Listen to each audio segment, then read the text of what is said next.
Venho à tribuna com uma grande preocupação.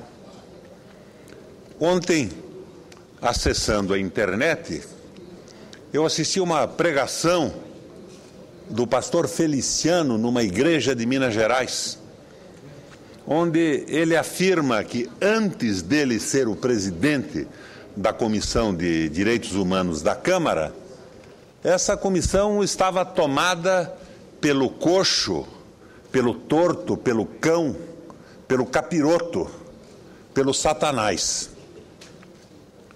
Fiquei impressionado. E se realmente existe o tal do capiroto, senadores? Se realmente existe, ele anda possuindo mesmo a nossa gloriosa e nunca suficientemente louvada, exaltada, enaltecida, aclamada e entoada mídia, que continua a cumprir com zelo, talvez sob a inspiração do capiroto, se é que ele existe, maestria e muito proveito, seu papel de liderança e guia da oposição, como aquela senhora que dirigia a Associação Nacional dos Jornais e superintendia a Folha de São Paulo e proclamava com a desenvoltura e a plasticidade dos que sabem o que dizem e querem. Pois bem, cumprindo esta missão, a mídia, influenciada ou não pelo capiroto, quer ele exista ou não, foi atrás das viagens do ex-presidente Lula, depois de melindrar-se com a viagem da presidente Dilma ao Vaticano para a entronização do Papa Francisco. Enquanto os escândalos reais, verdadeiros, que envolvem, por exemplo, os leilões da Agência Nacional do Petróleo, as concessões sem precedentes às empresas de telefonia, a monumental pisa que foi a CPI do Cachoeira, que nos impediu de lançar uma réstia de luz, uma réstia que fosse sob o tenebroso mundo das empreiteiras. A privatização dos portos, tão radical que embaraçaria Reagan, Thatcher e Yeltsin. Desses escândalos, desses atentados brutais à soberania brasileira, disso a mídia e seu braço parlamentar não querem saber. Eles querem saber das viagens do Lula e eles querem saber da viagem da Dilma ao Vaticano. Sendo assim, eu também vou falar das viagens do ex-presidente Lula. E para isso socorro-me de um texto de Hugo Carvalho, que recolhi no sítio do jornalista Luiz Nassif. O título do texto, o texto é um artigo, é o seguinte: As viagens de Fernando Henrique Cardoso e Lula e a escandalização coletiva. Diz o autor, abre aspas, um presidente brasileiro está rodando o mundo em viagens patrocinadas por empresas e corporações que cresceram e ganharam muito dinheiro em seu período de governo. Nessas viagens, a presença do ex-presidente ajuda as empresas patrocinadoras a captar investimentos e ganhar mercados. As empresas amigas também patrocinam palestras desse líder político no Brasil e contribuem com fundos milionários para um instituto que leva o seu nome e destina-se a preservar a sua memória. Coisa terrível, não é, senador Viana? Se esse presidente se chamasse Luiz Inácio, suas atividades no exterior seriam manchete da Folha de São Paulo, colocando-o sob suspeita de atuar como lobista destas empresas sujas. Mas estamos falando de Fernando Henrique Cardoso, que também viaja fazendo palestras a convite de empresas, ONGs e instituições diversas. A diferença mais notável entre eles, Há muitas outras, mas a mais notável é que Fernando Henrique Cardoso vai lá fora para falar mal do Brasil. Nas asas do Itaú, seu patrocinador master, Fernando Henrique esteve no Paraguai em 2010, no dia em que o banco inaugurou a operação para tomar conta do mercado do país vizinho. O Itaú também o levou a Doha e aos Emirados Árabes, ano passado, como informou a imprensa financeira, com a intenção de morder parte dos 100 milhões de dólares que o Barva Bank tem para investir no mercado imobiliário brasileiro.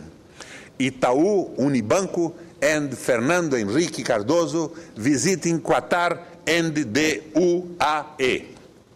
A Folha estava lá, mas não diz quem pagou a viagem da colunista Maria Cristina Frias. Fernando Henrique Cardoso vai ao Oriente Médio com o Itaú para atrair investimento. Ela escreveu exatamente isso. Zero de suspeição ou malícia. O jornal não se preocupou em saber se a Embaixada Brasileira alugou impressoras para apoiar o ex-presidente em sua missão, mas registrou direitinho o que ele disse lá sobre o governo brasileiro atual. Corrupção cresceu em relação ao meu governo, diz Fernando Henrique Cardoso. Com esse papo, o ex deve ter atraído investimentos para o Chile, não seguramente para o Brasil. Fernando Henrique Cardoso também falou mal do Brasil quando foi à China em maio passado, de novo pelas asas do Itaú. Nem parece que é um banco, mas parece ser uma agência de viagens. Reclamou do ajuste do câmbio, da falta de planejamento e fez o comercial do patrocinador. Baixar a taxa de juros no Brasil é importante, mas tem que olhar as consequências. Fecha aspas. Ele disse exatamente isso aos chineses. O Estadão resumiu no título a visão de Brasil que Fernando Henrique passou em Pequim. Não se pode crescer a qualquer custo, disse Fernando Henrique Cardoso. Em novembro do ano passado, a casa americana JP Morgan pagou Fernando Henrique Cardoso para falar do Brasil sem sair de casa. O Brasil está pagando o preço por não ter dado continuidade aos avanços implementados, entre aspas, ele disse, numa palestra para investidores estrangeiros em São Paulo. Na edição deste sábado, a Folha sugere ao Ministério Público que promova uma ação para alguém devolver gastos indevidos com horas extras de motoristas e deslocamento de funcionários nas embaixadas por onde Lula passou. Mas não se comove com o fato da estatal paulista Sabesp ter pingado 500 mil na caixinha do Instituto FHC. Fosse o Visanete, o que estaria dizendo em voz alta e com aquela sua firmeza característica o Joaquim Barbosa?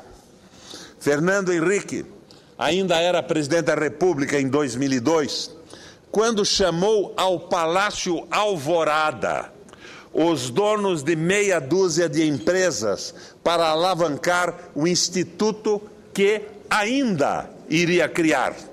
Odebrecht, Camargo Correia, Bradesco, Itaú, CSN, Klabin e Suzano. A elas se juntaria a Ambev. Juntas, pingaram 7 milhões no chapéu de FHC. Mas foi o Tesouro que pagou o jantar, descrito em detalhes nesta reportagem da revista Época. Todos à mesa eram gratos a Fernando Henrique pelo Plano Real. E não se duvide de que alguns tenham coçado o bolso por idealismo.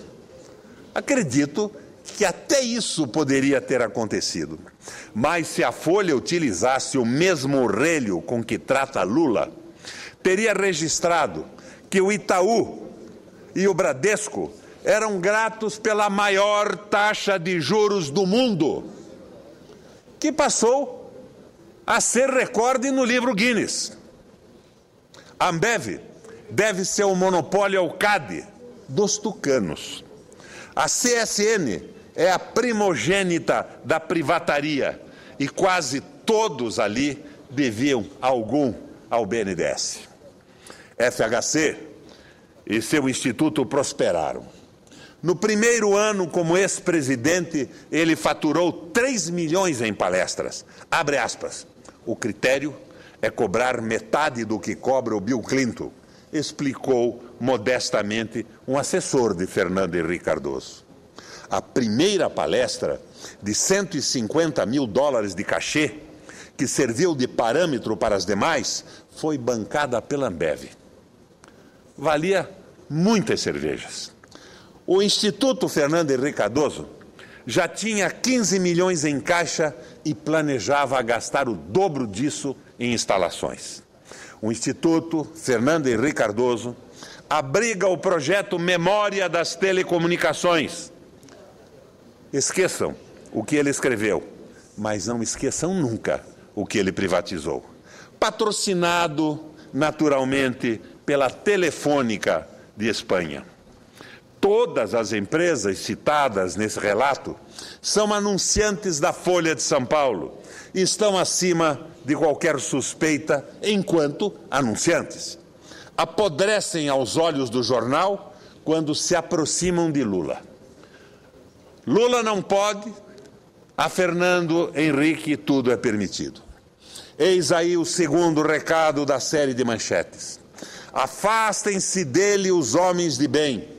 O primeiro recado, está claro, é mãos ao alto, Lula. A Folha também se considera acima de qualquer suspeita. Só não consegue mais disfarçar o ódio pessoal que move sua campanha contra o ex-presidente Lula.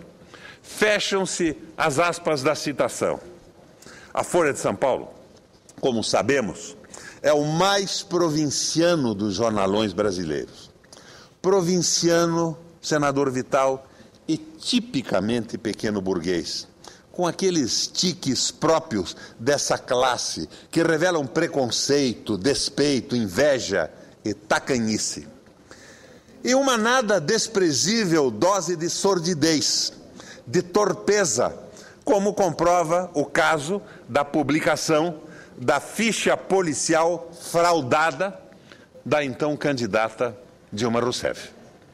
Matriz, nutriente e propagadora desses sentimentos, a Folha revela mais uma vez seu lado sombrio. Do sociólogo que se diz políglota, perdoa tudo. Afinal, trata-se de um puro exemplar da Casa Grande, embora com um pé na cozinha, como ele, querendo ser engraçado, disse. Agora, o pau de arara, egresso da senzala, não tem perdão. Ora, que ousadia! Viajar pelo mundo com a pretensão de representar o Brasil. Abespinham-se os antigos donos da rodoviária de São Paulo. Esse ressentimento tem outro motivo. O pau de arara, o torneiro mecânico que cruza os oceanos e é extraordinariamente bem recebido aonde quer que desembarque, é também o responsável por outro tormento, o acesso dos mais pobres a viagens aéreas.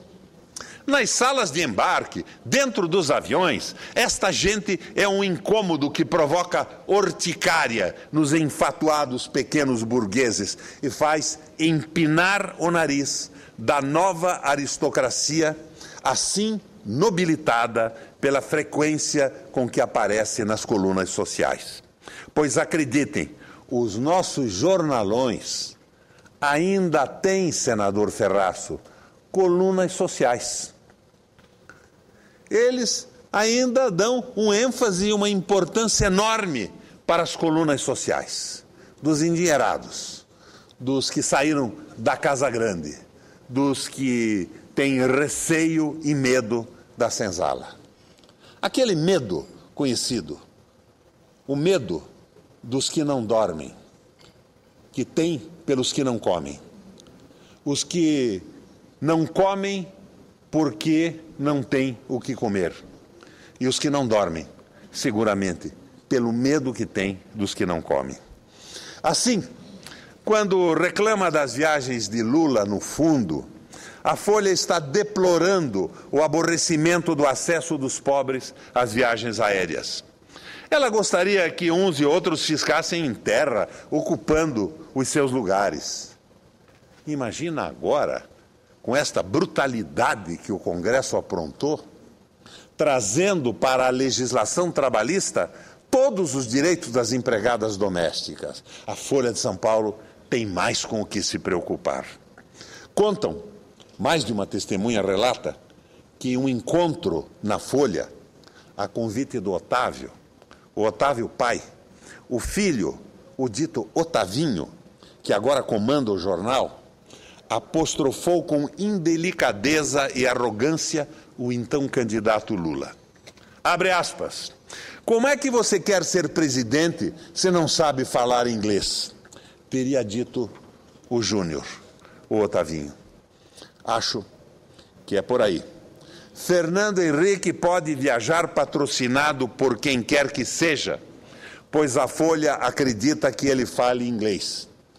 E o Lula, senador Viana, todos sabemos, de inglês não diz, não fala, não sabe pronunciar uma única palavra que seja. Obrigado pelo tempo, presidente.